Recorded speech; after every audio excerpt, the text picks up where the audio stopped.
नमस्कार दोस्तों, स्वागत है आप लोगों का स्टडी विथ मनोरंजन चैनल में। जैसा कि आप लोग देख रहे हैं, हम बीपीएससी का प्रीवियस ईयर क्वेश्चन का एक सीरीज चला रहे हैं। इसी सीरीज में हम आज नेक्स्ट वीडियो पर डिस्कशन करने वाले हैं। इससे पहले आप लोगों को जो इस चैनल पर नए ज्वाइन कर लें, कृपया चैनल को सब्सक्राइब करें और उसमें देखने का आनंद लें। तो आइए आगे बढ़ते हैं। घड़ियों में प्रयुक्त होने वाले क्वार्ट्ज क्रिस्टल है। घड़ियों में प्रयुक्त होने वाले क्वार्ट्ज क्रिस्टल है। ये इसका आंसर होगा बी, सिलिकॉन डाइऑक्साइड।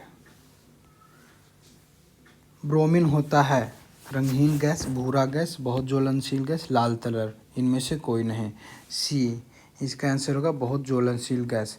ब्रोमीन जो है एक बहुत ही ज्वलनशील गैस है। वेल्डिंग में प्रयुक्त गैसें हैं। वेल्डिंग ऑक्सीजन और hydrogen, oxygen nitrogen, oxygen acetylene, hydrogen और एसिटिलीन। सी, इसका आंसर है सी, ऑक्सीजन और एसिटिलीन। जस्ते लोहे के पाइप में एक कोटिंग होती है। जस्तीकरण में लोहे के पाइप पर एक परत होती है। ये परत जो होता है वो जस्ता का होता है। ये गैल्वेनाइजेशन जो होता है वो जस्ता का होता है। दृश्यमान स्पेक्ट्रम के तरंगदैर्घ्य की एक सीमा होती है। बी, 3900 से 7600 तरंगदैर्घ्य का जो माप होता है।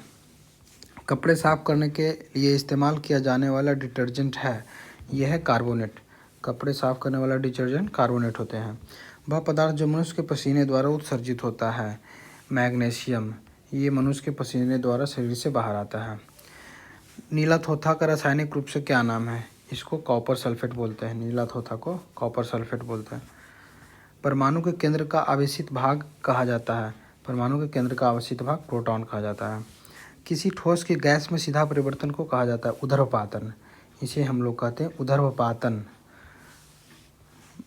मानव आंत में इंसुलिन चयापचय नियंत्रित करता है। कार्बोहाइड्रेट। मानव आंत में इंसुलिन चयापचय नियंत्रित करता है कार्बोहाइड्रेट। निम्नलिखित में से कौन एक रोगाणुरोधी है? इनमें से कोई नहीं। निम्नलिखित में से कौन कार्बोहाइड्रेट है? निम्नलिखित में से कौन सा कार्बोहाइड्रेट का सबसे उच्च स्रोत है? ये चावल है। ये यहाँ पे कार्बोहाइड्रेट से कोई, लेकिन इसमें कार्बोहाइड्रेट का जो है उच्च स्रोत कौन सा है, ऐसा पूछ रहा है इस क्वेश्चन में। तो ये है चावल। चावल से सबसे ज़्यादा कार्बोहाइड्रेट मिलता है। निम्नलिखित में से कौन सबसे भारी धातु है? तो सबसे भारी धातु यहाँ पे इस क्वेश्चन के हिसाब से प्लेटिनम होगा। ऐसे सबसे भारी धातु है ओस्मियम। लेकिन इस क्वेश्चन में चूंकि बीपीएससी द्वारा आंसर दिया गया था प्लेटिनम। स्टेनलेस स्टील एक क्रमिक है। स्टेनलेस स्टील एक मिश्रण है। यह है लोहा और क्रोमियम का मिश्रण। टूटी हुई हड्डियों की रक्षा के लिए प्लास्टर ऑफ पेरिस का प्रयोग किया जाता है। यह है प्लास्टर ऑफ पेरिस। ये जिप्सम है और कुछ नहीं, ये जिप्सम है। एक हाइड्रोकार्बन जिसमें दो कार्बन परमाणु द्विबंध से जुड़े हुए होते हैं कहा जाता है एल्कीन। दो कार्बन परमाणु द्विबंध से जुड़े थे उसको एल्कीन बोलते हैं। सिरके का रासायनिक नाम एसिटिक एसिड। सिरके का रासायनिक नाम एसिटिक एसिड। इसको आप विटामिन सी भी बोल सकते हैं। कार की बैटरी में प्रयुक्त होने वाला अम्ल है। कार की बैटरी में प्रयुक्त होने वाला sulphuric acid H2SO4 sulphuric acid. जब आप सोडा वाटर की बोतल खोलते हैं गैस होती है। सोडा वाटर की गैस में कार्बन डाइऑक्साइड होता है। निम्नलिखित में से कौन सा स्मार्ट सिटी दिवस 100% नवीकरणीय ऊर्जा पर चलता है? भारत का पहला शहर बन गया है। ये द्वीप है, उस समय का करंट क्वेश्चन था। ये दमन द्वीप में 100% सौर ऊर्जा पर चलने वाला उसमें बनाया गया था। किस केंद्रीय मंत्रालय ने उन्नत भारत अभियान शुरू किया है का दूसरा संस्करण लॉन्च किया है? सी, ग्रामीण विकास मंत्रालय। ये भी करंट क्वेश्चन है उस समय का। आप ये सब करंट क्वेश्चन को कोरिलेट करके अभी करंट याद कर सकते हैं। गूगल इंडिया के सहयोग से कौन सा केंद्रीय मंत्रालय ने अतुल्य कार्रवाई पर 360 वर्चुअल लॉन्च किया है? ये पर्यटन मंत्रालय किया था, उस समय का बहुत ही फेमस करंट था। भारत का पहला राष्ट्रव्यापी खाद्य पारिस्थितिकी तंत्र आर्कियोबटन का सम्मेलन किस शहर में आयोजित किया गया था? ये भी करंट है। ये मुंबई में आयोजित किया गया था। ये सारा करंट है। आगे बढ़ते हैं। 100% सौर ऊर्जा संचालित स्वास्थ्य केंद्र कौन सा जिला भारत का पहला जिला बन गया है? ये डी है, सूरत में एक सौर ऊर्जा संचालित स्वास्थ्य केंद्र है। कामरूप में गाँव, कामरूप, चूँकि कामरूप से ही पता चल रहा है कि कामरूप असम में है, तो इसका आंसर होगा असम। पूरा राज्य किस राज्य में सुरक्षित? ये इसमें क्वेश्चन ये है कि एसटी की जनसंख्या किस राज्य में सबसे ज़्यादा सुविधा के साथ है? तो ये इसका आंसर है मध्य प्रदेश। मध्य प्रदेश में सबसे ज़्यादा एसटी पेयजल है और सारे व्यवस्था के साथ है। 2018 का अंतर्राष्ट्रीय वन दिवस का विषय क्या था? वन और अस्थाई शहर। वन और अस्थाई शहर। आगे बढ़ते हैं। गरीब लड़कियों की शादी के लिए कौन सा राज्य सरकार ने रूपाश्री योजना शुरू की है? ये है रूपाश्री योजना। रूपाश्री योजना उस समय शुरू किया था पश्चिम बंगाल। ये चूँकि करेंट क्वेश्चन है, ये रिलेवेंट नहीं है। आगे बढ़ते हैं। बिहार में कौन सा जिला नेपाल के साथ सीमा साझा नहीं करता है? ये नहीं करता है डी, पूर्णिया। पूर्णिया जो है ये सीमा साझा नहीं करता। बाकी तीनों जो है मधुबनी, किशनगंज और सीतामढ़ी ये सीमा साझा करता है। निम्नलिखित में से भारत के बिहार राज्य में एकमात्र यूनेस्को विश्व धरोहर स्थल है, यह है महाबोधि मंदिर। भारतीय वन अनुसंधान शिक्षा परिषद का इसमें क्वेश्चन ये है कि भारतीय वन अनुसंधान का मुख्यालय कहाँ? ये है देहरादून में। बाढ़ सुपर थर्मल पावर किस राज्य में स्थित है? तो सभी जानते हैं कि बिहार में ही है। भारत के ने किन देशों के साथ नागरिक समझौते किए सहयोग के लिए त्रिपक्षीय समझौता ज्ञापन पर हस्ताक्षर किया है? सी, इसका आंसर है सी, रूस और बांग्लादेश। सिंधु घाटी सभ्यता का सबसे महत्वपूर्ण शाख क्या है? सिंधु घाटी सभ्यता के सबसे महत्वपूर्ण शाख थे पक्की ईंटों की इमारत। हालांकि इसमें अगर नाली होता तो इसमें और बेहतर ऑप्शन होता, क्योंकि सिंधु घाटी सभ्यता में उसका जो पानी का निकास है वो बहुत ज़्यादा अच्छा था। मेगास्थनीज दूत है। मेगास्थनीज ये था सेलुकस का दूत था, सेलुकस। कौटिल्य की पुस्तक अर्थशास्त्र पर आधारित है। ये राज्य की कला और सिद्धांत का व्यवहार पर आधारित है। त्रिपिटक किसका धार्मिक पुस्तक है? त्रिपिटक जो है बौद्ध धर्म का धार्मिक पुस्तक, बौद्ध धर्म का। अशोक के धम्म का मूल संदेश क्या है? अशोक के धम्म का मूल संदेश है ई, इनमें से कोई नहीं। ये सभी है, राजा की वफादारी, शांति, हिंसा। क्योंकि अशोक के धम्म में लगभग 13 से 14 लेख थे, जिसमें सारा वर्णन किया हुआ था कि वो राजा को प्रजा के में घूम घूम के देखना चाहिए और उसके राजा को प्रजा से अच्छा से व्यवहार करना चाहिए। इसमें धार्मिक सहनशीलता होना चाहिए। मौर्य साम्राज्य का 7 वर्णन विभाजन विशेष रूप से उल्लेख किया गया है। मेगास्थनीज की पुस्तक इंडिका में किसका वर्णन किया गया है? प्रसिद्ध चीनी यात्री फेयान शासनकाल के दौरान भारत आया था। ये आया था चंद्रगुप्त द्वितीय के शासनकाल के दौरान। चोल काल किसके लिए प्रसिद्ध था? चोल काल अपने ग्राम पंचायत के लिए प्रसिद्ध था, क्योंकि उस जमाने में ग्राम पंचायत का गठन चोल काल में हुआ था। दक्षिण भारत के मंदिरों को जो प्रवेश द्वार होते हैं उसको क्या कहते हैं? इसे गोपुरम बोला जाता है। दक्षिण भारत के मंदिरों का ये होता है द्रविड़, बेसर और नागर। 3 टाइप के मंदिर बनाने का रहा है, द्रविड़, बेसर और नागर। तो नागर जो हो गया ये नॉर्थ इंडिया में मुख्यतः पाए जाते हैं। जैसे नागर इस टाइप के मंदिर हो गए, जो इस टाइप के मंदिर हम लोग के यहाँ बनता है, ये हो गया नागर। ये और एक दड़वीर जो होते हैं ये इसमें इस टाइप के तो होते ही होते हैं। इसके अलावा इसके सामने से एक गोपुरम होता है, ये भाग होता है, ये गोपुरम कहलाते हैं। और बेसर ये गुजरात में पाए थे, ये मुख्यतः मध्य भारत में होते हैं। ये मंदिर के 3 कला, द्रविड़, नागर और बेसर। आगे बढ़ते हैं। विजयनगर साम्राज्य के अवशेष कहाँ हैं? विजयनगर साम्राज्य के अवशेष हैं हम्पी में। पहला शासक कौन था जिसने राजशाही के सिद्धांत के लिए राजाओं के दैवीय अधिकार का सिद्धांत ईश्वरीय अधिकार माना? ये हमारे थे बलवन ने इसको ऐसा किया था। भारत में कागज का प्रयोग शुरू हुआ 12वीं शताब्दी से। भारत में कागज का प्रयोग 12वीं शताब्दी से शुरू हुआ। यूरोपीय चित्रकारी किसकी दरबार में प्रवेश किया था? यूरोपीय चित्रकारी अकबर के दरबार में पेश, क्योंकि अकबर ने ही अंग्रेजों को वो ईस्ट इंडिया कंपनी खोलने का ऑर्डर दिया था, तो अकबर के दरबार में प्रवेश किया। किसके शासनकाल में अंग्रेजों ने भारत में पूर्व ईस्ट इंडिया कंपनी का गठन किया? ये थे अकबर, ये भी अकबर के काल में ही हुआ था। निम्नलिखित में से किस रियासत को अंग्रेजों ने अधिग्रहित नहीं किया था? ग्वालियर। ग्वालियर एक ऐसा रियासत था जो समर्पण नहीं किया और अंग्रेजों में आके नहीं मिला था। गांधी के नमक सत्याग्रह में से केवल एक उद्देश्य था, भारत को पूर्ण स्वराज दिलवाना। भारत को पूर्ण स्वराज दिलवाना। 1921 का मुपला विद्रोह हुआ था, ये हुआ था केरल में। भारत में स्वदेशी आंदोलन किस काल में हुआ था? भारत में स्वदेशी आंदोलन हुआ था बंगाल विभाजन के समय। जो बंगाल विभाजन किया गया इसलिए उस समय स्वदेशी आंदोलन हुआ था। बिहार प्रांतीय किसान सभा का गठन कब हुआ? 1929 में। बिहार प्रांतीय किसान सभा का गठन हुआ था 1929 में। किस अधिनियम के तहत बिहार को अलग राज्य का दर्जा मिला? किस अधिनियम के तहत बिहार को अलग? ये अधिनियम था 1935 का अधिनियम। निम्नलिखित में से कौन सी समिति आयोग न्याय पंचायत बनाने की सिफारिश की थी? न्याय पंचायत बनाने की सिफारिश अशोक मेहता समिति ने किया था। निम्नलिखित में से कौन सा कार्य स्थानीय स्वशासन के दायरे में नहीं आता है? ये स्थानीय स्वशासन के दायरे में नहीं आता है सार्वजनिक अनुशासन का रखरखाव। ये जो होता है ये सेंट्रल गवर्नमेंट के अंदर में आता है, बाकी सब ये स्थानीय स्वशासन देखता है। पंचायती राज व्यवस्था किस सूची में आता है? ये राज्य सूची में है। पंचायत का सारा कार्यभार, वित्त और उसका चुनाव सारा राज्य के अंतर्गत आता है। किस राज्य में पंचायती राज संस्थाओं में महिलाओं का 50% आरक्षण वैध है? बिहार, उत्तराखंड, मध्य प्रदेश, हिमाचल प्रदेश। इसमें आंसर होगा डी। ये चारों राज्यों में 50% आरक्षण है। धन विधेयक पेश किया जाता है। धन विधेयक केवल लोकसभा में पेश किया जाता है।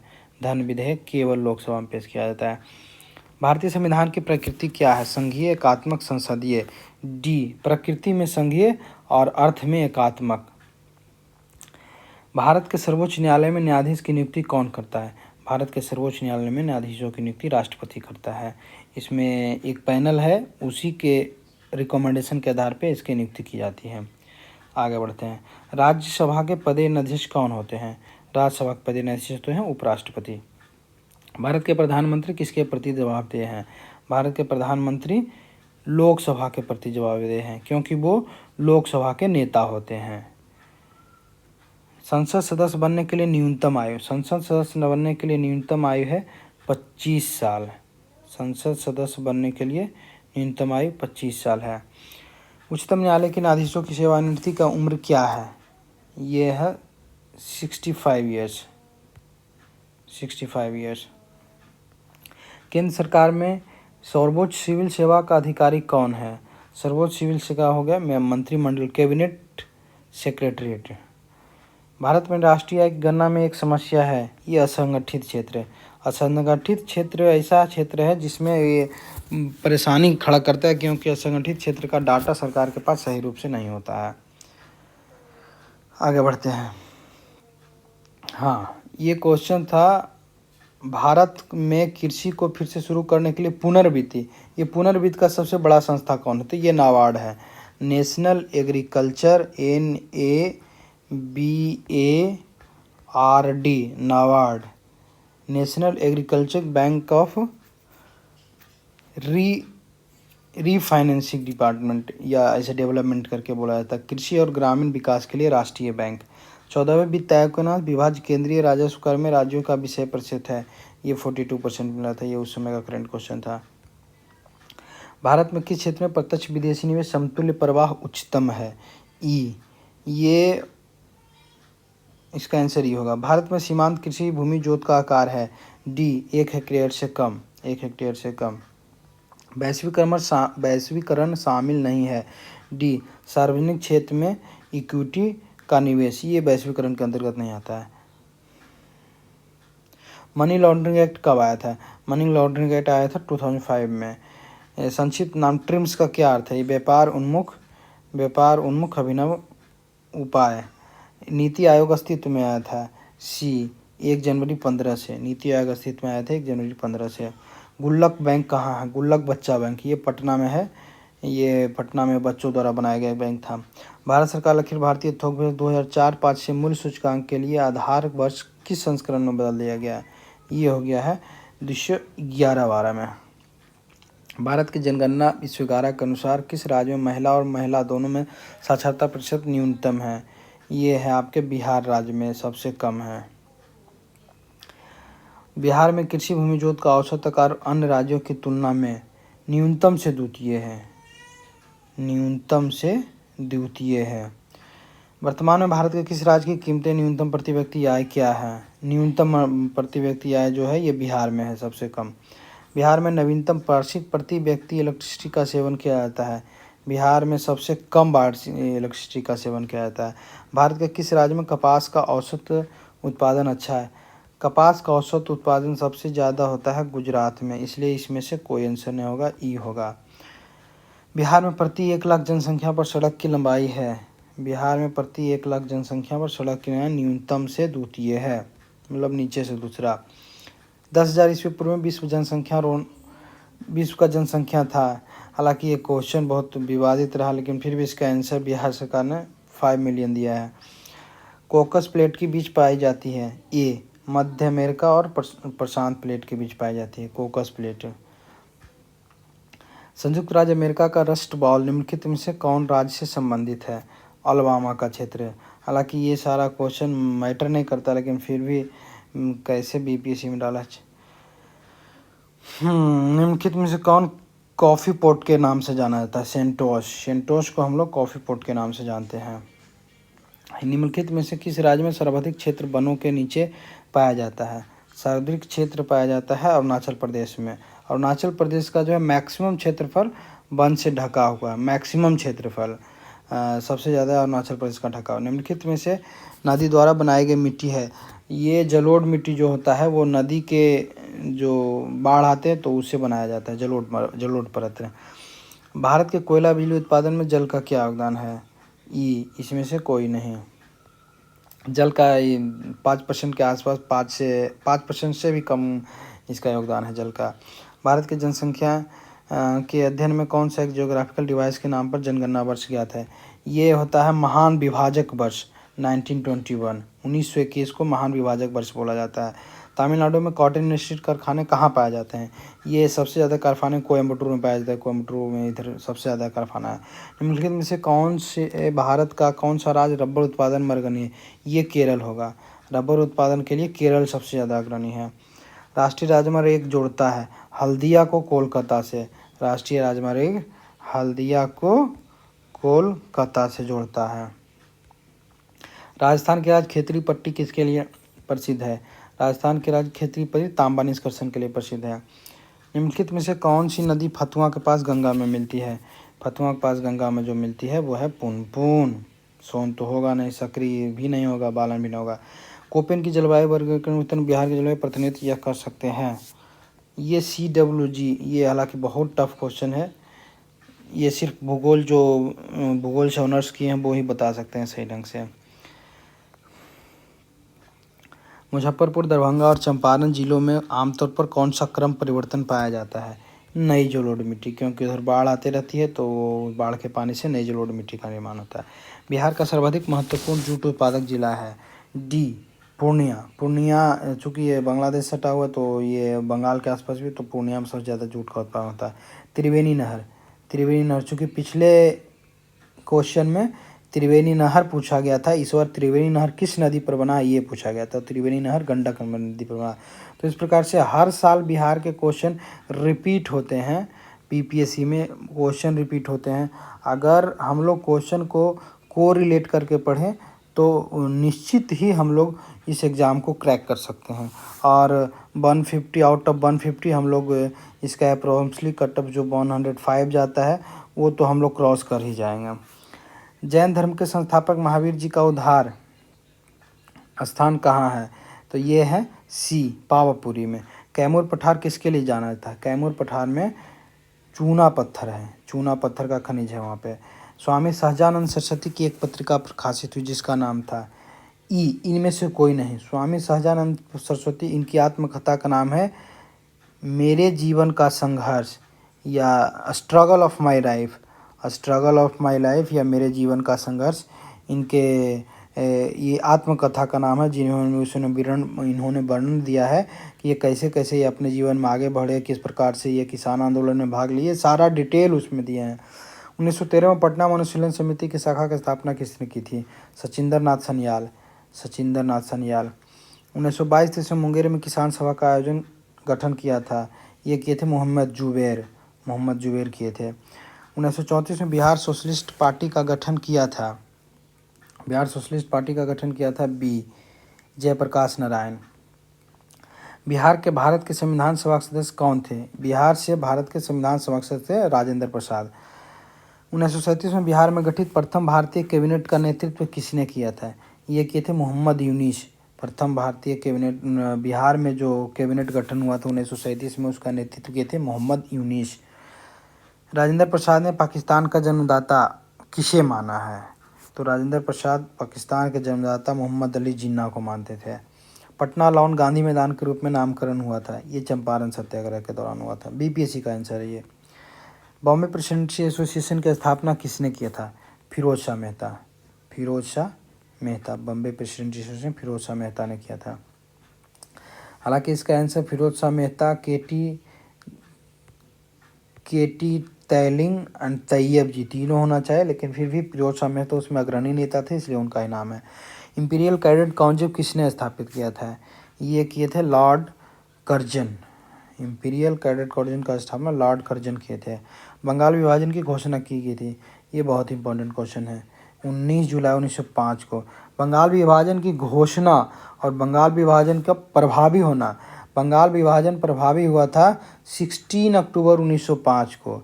16 अक्टूबर 1905 को, और इसकी घोषणा हुई थी जुलाई 1905 में। तो ये दोनों बहुत ही कंफ्यूजिंग है, तो इस पर थोड़ा सा ध्यान दीजिएगा। आगे देखते हैं। कर्नल बाइली की हत्या का आरोप किस पर लगाया गया था? ये लगाया गया था मदन लाल धिंगरा पे। मदन लाल धिंगरा। भारत के उच्चायुक्त के पद को किस अधिनियम के तहत सृजित किया गया था? बी, ये उच्चायुक्त के पद को 1919 के अधिनियम के तहत सृजित किया गया था। भारतीय राष्ट्रीय कांग्रेस का कौन सा गोलमेज सम्मेलन में शामिल नहीं हुए? ये तीनों गोलमेज सम्मेलन में शामिल हुए थे, लेकिन इसमें से एक ही सम्मेलन में गांधी जी शामिल हुए थे, दूसरे सम्मेलन में। बाकी फर्स्ट और थर्ड में नहीं शामिल हुए थे, तो इसलिए इसका आंसर ई हो जाएगा।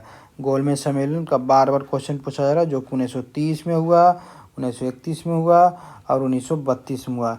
इसमें गांधी जी गए थे दूसरे सम्मेलन में, लेकिन उनके हाथ कुछ नहीं लगा था। महात्मा गांधी भारतीय राष्ट्रीय कांग्रेस के किस अधिवेशन के अध्यक्ष? 1924 के अधिवेशन की अध्यक्षता किए थे, जो कि बेलगांव में हुआ था, जो कि कर्नाटका में है। सिर्फ और सिर्फ एक ही अधिवेशन की अध्यक्षता गांधी जी द्वारा किया गया था। निम्नलिखित में से कौन कैबिनेट मिशन के सदस्य नहीं थे? बेवेल। ये बेवेल कैबिनेट मिशन के सदस्य। लॉर्ड पैथिक लॉरेंस, स्टेफर्ड किस, एबी अलेक्जेंडर इसका नाम है, सिंगर ने एबी अलेक्जेंडर नाम था। ये तीनों थे सदस्य, बेवेल इसके सदस्य नहीं थे। आगे बढ़ते हैं। नाउ और नेवर पैम्पलेट किसने लिखा था? सी, रहमत अली। नाउ और नेवर पैम्पलेट लिखे थे रहमत अली। सती को अवैध घोषित किसने किया था? William Bentinck. विलियम बेंटिक ने सती को अवैध घोषित किया था। पंजाब भूमि हस्तांतरण अधिनियम पारित हुआ था। सी, 1900 में। पंजाब भूमि हस्तांतरण अधिनियम 1900 में पारित हुआ था। राज्य विभाग की स्थापना किसकी अध्यक्षता में किया गया था? राज्य विभाग तो आप लोग सब जानते हैं कि ये हमारे सरदार पटेल की अध्यक्षता में किया गया था। तो इस प्रकार से, और बाकी सारे मैथ है। तो इस प्रकार से हम देखते आ रहे हैं कि बीपीएससी में क्वेश्चन का ट्रेंड कुछ इस प्रकार से होता है कि आधुनिक भारत से कुछ ज़्यादा ही क्वेश्चन होते हैं। आधुनिक भारत से ज़्यादा क्वेश्चन होते हैं। उसके बाद इसमें अभी अगर देखा जाए तो करंट अफेयर की भूमिका बढ़ते जा रही है। करंट अफेयर, तो हम लोगों को करंट अफेयर पे भी ध्यान होगा। और आधुनिक भारत से, चूँकि हर बार आधुनिक भारत से ही क्वेश्चन पूछता है, जिसमें इसमें चैप्टर कंफर्म है। ये गांधी, नेहरू और टैगोर, इसके अलावा गांधी द्वारा किए गए आंदोलन, इसी से क्वेश्चन पूछते हैं, और कुछ वायसराय के बारे में। तो इस प्रकार से हम लोग देखते हैं कि ये, अगर इस पर हम ध्यान देते हैं तो हम अवश्य ही इस परीक्षा में उत्तीर्ण हो सकते हैं। तो आप लोगों को वीडियो देखने के लिए धन्यवाद। तो चैनल को सब्सक्राइब करना ना भूलें, और लाइक, शेयर और सब्सक्राइब करना ना भूलें। धन्यवाद।